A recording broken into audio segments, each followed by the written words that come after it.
They told him he would never make it in America. His accent was too thick. His body was too big. His name was impossible to pronounce. Hollywood agents laughed at him and told him to change everything about himself. Instead, he became a 7-time Mr. Olympia, the highest paid actor in Hollywood, and the governor of California.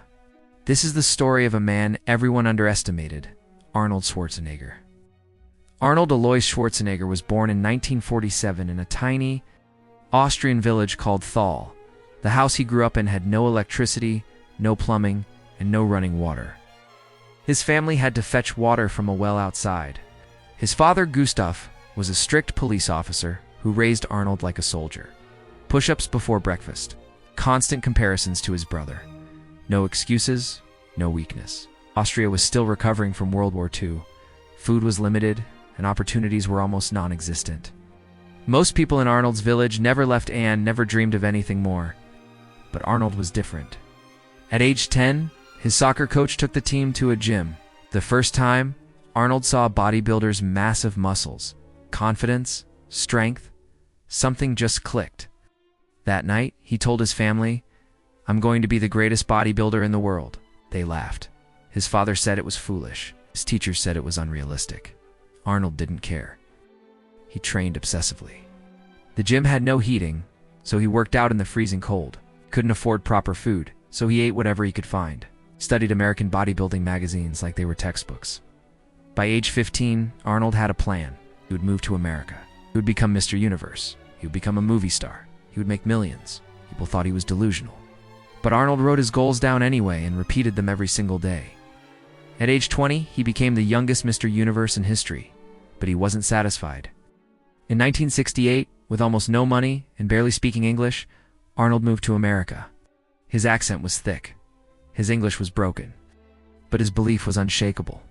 He dominated bodybuilding, winning Mr. Olympia 7 times and becoming the greatest bodybuilder the world had ever seen. Then he chased an even bigger dream, Hollywood. That's when the rejections started. Agents told him his body was too big, that he looked like a monster. They said his accent made him impossible to understand. They said his name, Schwarzenegger, was career suicide. One agent told him, "You'll never be a leading man. Maybe you can play a Nazi in a war movie. That's it." Another said, "Your accent alone disqualifies you. Accept reality." They wanted him to change everything. Arnold refused. Took acting classes while barely speaking English. Worked on his clarity but never hit his accent. He accepted small roles, anything to learn.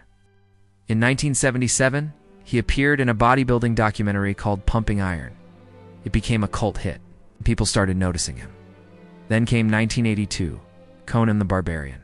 The role was perfect. Few words, physical presence, power. The movie was a hit, and Arnold was finally taken seriously. But his defining moment came in 1984 with The Terminator. The studio didn't want him. They said he sounded ridiculous, that he couldn't carry a movie, that audiences wouldn't take him seriously. But director James Cameron fought for him. The movie became a global phenomenon. And that line, "I'll be back," Arnold's accent, the very thing they said would destroy him, became legendary. Over the next 2 decades, Arnold became the biggest action star in the world. Predator, Total Recall, Terminator 2. At his peak, he earned $25 million per film. Everything they told him to change became his brand. And then he did something no one expected. No. In 2003, Arnold ran for governor of California. Political experts laughed. They called it a joke, said an actor had no place in politics. Arnold ignored them. A bodybuilder from a tiny Austrian village with no electricity became the governor of the world's 5th largest economy. Today, Arnold Schwarzenegger is worth over $450 million. Succeeded in bodybuilding, acting, and politics, 3 careers where people told him he didn't belong. He often shares his rules for success. Trust yourself. Break the rules. Don't fear failure. Don't listen to the naysayers. Work harder than anyone else and give back. He once said, "The worst thing I can be is the same as everybody else." So if people are telling you to change who you are, remember Arnold. They said his accent would ruin him. Became his signature. They said his body was too big. It made him unforgettable. They said his name was impossible. Now the world knows it. Your differences aren't weaknesses. They are your advantage. Don't shrink yourself to make others comfortable. Don't apologize for your dreams. As Arnold said, the mind is the limit. As long as the mind can envision it, you can do it. So believe. Work harder than everyone else. Ignore the noise and prove them wrong.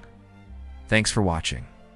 If this inspired you, hit that subscribe button for more stories like this. And remember, I'll be back.